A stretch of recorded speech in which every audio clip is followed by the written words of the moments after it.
শেখ হাসিনা ফাঁসির দড়িতে ঝুলবেন না, ঝুললেন মোহাম্মদ ইউনূস। কেন বলছে এই কথাটা এখানে আলোচনা করব।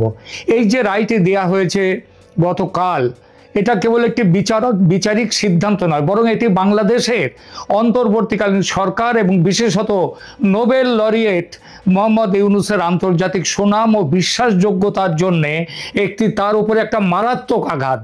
বলা বাহুল্য, এই রায় বাংলাদেশের অভ্যন্তরে রাজনৈতিক ফাটল আরও চওড়া করবে এবং ইতিমধ্যে অর্থনীতি, আইন শৃঙ্খলা গোল্লায় যাওয়া, মবের দখলে যাওয়া বাংলাদেশকে যদি আরও ভয়ঙ্কর গৃহযুদ্ধের দিকে ঠেলে দেয় এই রায়, কেউ অবাক হবে না। যদিও শেখ হাসিনা বর্তমানে ভারতে নির্বাসনে রয়েছেন এবং রায় কার্যকর করা সম্ভব নয়, তবুও এই বিচার প্রক্রিয়া আন্তর্জাতিক আইন ও ন্যায় বিচারের মৌলিক নীতিগুলোকে ভয়াবহভাবে লঙ্ঘন করেছে। কিভাবে সেটা একটু দেখি। কেন এই রায়কে প্রহসনের বিচার বলা হচ্ছে, আসুন সেই প্রশ্নে যাই। আন্তর্জাতিক অপরাধ ট্রাইব্যুনালের এই বিচার প্রক্রিয়া ক্যাঙ্গারু কোর্ট বা প্রহসনের বিচারের সকল বৈশিষ্ট্য বহন করছে। কাকে বলা হয় প্রহসনের বিচার?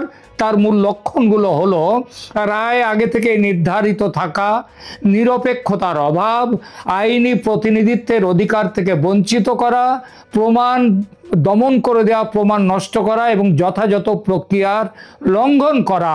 এগুলো হচ্ছে প্রহসনের বিচারের লক্ষণ। শেখ হাসিনার বিরুদ্ধে পরিচালিত এই বিচার বা অবিচার বা বিচারহীনতার মানদণ্ডে পুরোপুরি খাপ খেয়ে যায়।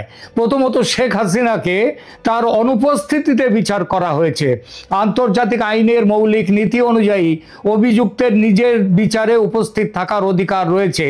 আন্তর্জাতিক দেওয়ানি ও রাজনৈতিক অধিকার চুক্তি ICCPR তার 14/3 14(3) ঘ ধারা স্পষ্টভাবে বলে যে প্রত্যেকে নিজের বিচারে উপস্থিত থাকার এবং ব্যক্তিগতভাবে নিজের পছন্দের আইনি সহায়তার মাধ্যমে আত্মপক্ষ সমর্থনের অধিকার রয়েছে।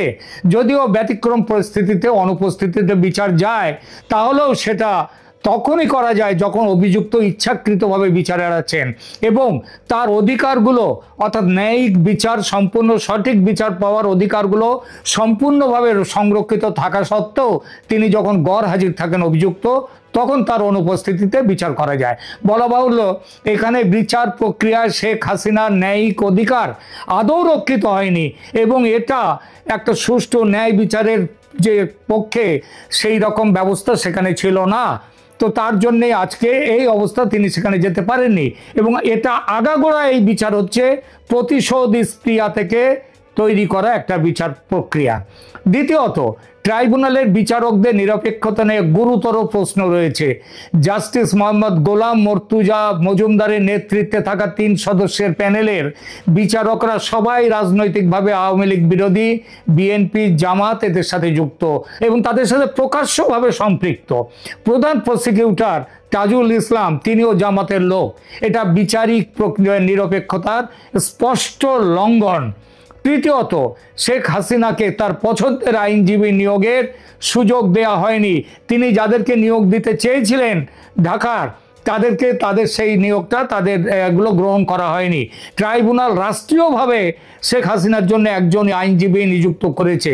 ব্রিটিশ সাংবাদিক ডেভিড বার্গম্যান এইটার এই উদ্বেগ প্রকাশ করেছেন যে একই আইনজীবী শেখ হাসিনা এবং তার সহ অভিযুক্ত আসাদুজ্জামান খান কামাল এই দুজনকে প্রতিনিধিত্ব করছেন, যেটা করতে পারেন না। এটা স্বার্থের সংঘাতের একটা স্পষ্ট উদাহরণ। এটা কখনোই গ্রহণযোগ্য নয়। আন্তর্জাতিক অপরাধ ট্রাইব্যুনালের বিতর্কিত ইতিহাস দিকে একবার দেখা যাক। বাংলাদেশের আন্তর্জাতিক অপরাধ ট্রাইব্যুনাল দীর্ঘদিন ধরে আন্তর্জাতিক সমালোচনার মুখে রয়েছে। 2012 সালে হিউম্যান রাইটস ওয়াচ ট্রাইব্যুনালকে গভীরভাবে সমস্যাযুক্ত, ন্যায্য বিচারের মানদণ্ডের প্রশ্নে ভরা বলে অভিহিত করেছিল। সংস্থাটির এশিয়া বিভাগের পরিচালক ব্র্যাড অ্যাডামস তিনি বলেছিলেন যদি বাংলাদেশ সরকার চায় যে এই বিচারগুলো গুরুত্বের সাথে নেওয়া হোক তাহলে অবশ্যই নিশ্চিত করতে হবে যে অভিযুক্তদের অধিকারগুলো সম্পূর্ণভাবে সম্মানিত হচ্ছে। এটা তার আমলের কথা। অ্যামনেস্টি ইন্টারন্যাশনাল ও ট্রাইব্যুনালের তীব্র সমালোচনা করেছিল এবং বলেছিল যে ট্রাইব্যুনাল সম্পূর্ণভাবে আন্তর্জাতিক মানদণ্ড অনুসরণ করছে না। জাতিসংঘের মানবাধিকার বিশেষজ্ঞরা উদ্বেগ প্রকাশ করেছেন যে হাসিনার বিচার ন্যায্য বিচার ও যথাযথ প্রক্রিয়ার মানদণ্ড মেনে হচ্ছে না। ইউরোপীয় ইউনিয়ন 2024 সালের নভেম্বরে আইসিটির আইন কাঠামো নিয়ে উদ্বেগ প্রকাশ করেছিলেন গত বছর এবং আন্তর্জাতিক মানবাধিকার মানদণ্ডের সাথে সামঞ্জস্যপূর্ণ করতে দ্রুত সংশোধনের আহ্বান জানিয়েছিল। ইউরোপিয়ান ইউনিয়ন জোর দিয়েছে যে আইনি প্রক্রিয়ার সকল পর্যায়ে যথাযথ প্রক্রিয়া নিশ্চিত করার গুরুত্ব রয়েছে। সবচেয়ে বড় কথা, 71-এর যুদ্ধ অপরাধের বিচারে গঠিত ট্রাইব্যুনালের ক্ষমতা বাড়িয়ে যেভাবে জুলাই আন্দোলনকে যুক্ত করেছে এই অনির্বাচিত সরকার, যখন সংসদ নেই দেশে, এই অন্তর্বর্তী সরকারের এই ক্ষমতা নেই, এই প্রক্রিয়াটি পুরো আইন বিরুদ্ধ। আন্তর্জাতিক ফৌজদারি আইনে অনুপস্থিতিতে বিচার নিরুৎসাহিত করা হয়। আন্তর্জাতিক ফৌজদারি আদালতের রোম সংবিধি স্পষ্টভাবে বলেছে যে অভিযুক্তকে বিচারের সময় উপস্থিত থাকতে হবে, তার সমস্ত রকমের ন্যায় বিচারের প্রক্রিয়া তার জন্য খোলা রাখতে হবে। যুগোস্লাভিয়া এবং রুয়ান্ডার জন্য আন্তর্জাতিক ফৌজদারি ট্রাইব্যুনালগুলো এবং সিয়েরা লিওনের বিশেষ আদালত সব জায়গাতে অনুপস্থিতিতে বিচার নিষিদ্ধ করেছে, যেটা বাংলাদেশে হলো। হিউম্যান রাইটস ওয়াচ স্পষ্টভাবে বলেছে যে অভিযুক্তের অনুপস্থিতি বিচার প্রক্রিয়াকে দুর্বল করে এবং অভিযুক্তের অধিকারকে ক্ষতিগ্রস্ত করে। আন্তর্জাতিক আইনের প্রবণতা হলো আসামিকে শারীরিকভাবে উপস্থিত থাকা এবং নিজের বিচারে অংশগ্রহণের জন্য যাবতীয় ন্যায় বিচারের অধিকার তাকে দিতে হবে। শেখ হাসিনার ক্ষেত্রে বলা হচ্ছে যে তিনি একটি সঠিক ট্রাইব্যুনালে তার অভিযোগকারীদের মুখোমুখি হতে ভয় পান না। শেখ হাসিনা নিজে বলেছেন, তিনি বলেছেন যেখানে প্রমাণ ন্যায্যভাবে পরীক্ষা করা যায়। তিনি অন্তর্বর্তী সরকারকে চ্যালেঞ্জ করেছেন হেগের আন্তর্জাতিক ফৌজদারি আদালতে এই অভিযোগগুলো নিয়ে যেতে। সেখানে তিনি নিজে উপস্থিত থাকবেন এবং তার এই কথা প্রমাণ করে যে তিনি বিচার এড়াচ্ছেন না, বরং একটি ন্যায্য নিরপেক্ষ বিচার চাইছেন, যেটা বাংলাদেশের ওই আন্তর্জাতিক ক্রাইম ট্রাইব্যুনালে হওয়া সম্ভব নয়। এবার আসি প্রতিশোধমূলক বিচার, এই কথাটা কেন বলা হচ্ছে? কারণ ন্যায় বিচার নয়, এই বিষয়টিতে, এই বিচারে এই রায়ের সময় এবং পরিস্থিতি স্পষ্টভাবে ইঙ্গিত করে যে এটি ন্যায় বিচারের পরিবর্তে রাজনৈতিক প্রতিশোধের একটি হাতিয়ার। মোহাম্মদ ইউনূস নিজেই বলেছেন শেখ হাসিনাকে শাস্তি দেওয়ার এবং আওয়ামী লীগের কার্যক্রম নিষিদ্ধ করার প্রতিশ্রুতি দিয়েছিলেন। তিনি আওয়ামী লীগের কার্যক্রম নিষিদ্ধ করার প্রতিশ্রুতি দিয়েছিলেন। ফেব্রুয়ারি 2026-এর নির্বাচনে আওয়ামী লীগকে অংশগ্রহণের সুযোগ দেওয়া হবে না বলে ইউনূস ঘোষণা করেছেন। জাতিসংঘ মানবাধিকার কার্যালয়ের একটি প্রতিবেদনে বলা হয়েছে যে 2024 সালের জুলাই আগস্টের সহিংসতায় 1400 জন নিহত হতে পারে। এই মৃত্যুগুলো নিঃসন্দেহে দুঃখজনক এবং জবাবদিহিতা প্রয়োজন, কিন্তু জবাবদিহিতা অর্জনের জন্য আন্তর্জাতিক আইনের মৌলিক নীতিগুলোকে লঙ্ঘন করা কখনোই গ্রহণযোগ্য নয়, এটা জাতিসংঘ বলেছে।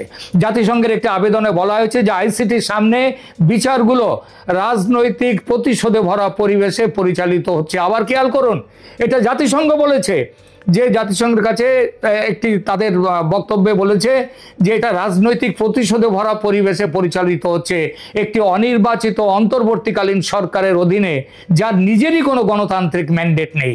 এটা শেখ হাসিনার ন্যায্য বিচারের অধিকার লঙ্ঘনের বিষয়ে গুরুতর উদ্বেগ উত্থাপন করে। ইউনূসের আন্তর্জাতিক ভাবমূর্তির ধ্বংস, এই যে তার মানে শেখ হাসিনার তো কোনো ক্ষতি করতে পারলেন না, তাকে ফাঁসিতেও তুলতে পারবেন না, কিন্তু ইউনূসের কি হলো সেটা বলি। মোহাম্মদ ইউনূস 2006 সালে ক্ষুদ্র ঋণে অগ্রণী কাজের জন্য নোবেল শান্তি পুরস্কার পেয়েছিলেন। তিনি দরিদ্রের ব্যাংকার হিসেবে আন্তর্জাতিকভাবে পরিচিত, কিন্তু অন্তর্বর্তীকালীন সরকারের প্রধান হিসেবে তার যা ভূমিকা তার সুনামকে শেষ করে দিয়েছে।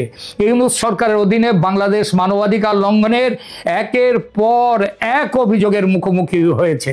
জেনেভায় জাতিসংঘে মানবাধিকার কাউন্সিলের 60তম অধিবেশনে মানবাধিকার কর্মী এবং দক্ষিণ এশিয়া ও ইউরোপের বিশেষজ্ঞ তারা প্রধান উপদেষ্টা মোহাম্মদ ইউনূসের অন্তর্বর্তীকালীন শাসনে ব্যাপক মানবাধিকার লঙ্ঘনের বিষয়ে গুরুতর উদ্বেগ প্রকাশ করেছেন। ইউরোপীয় পার্লামেন্টের সাবেক সদস্য এবং সাউথ এশিয়া ডেমোক্রেটিক ফোরামের নির্বাহী পরিচালক পাওলো কাসাকা এই পরিস্থিতিকে মানবিক সংকট বলে বর্ণনা করেছেন, যেটা এখন বাংলাদেশে হচ্ছে। তিনি অভিযোগ করেছেন যে অন্তর্বর্তীকালীন সরকার গণতান্ত্রিক শক্তিগুলোকে নির্মূল করার প্রচেষ্টায় 50,000-এরও বেশি মিথ্যা মামলা তৈরি করেছে।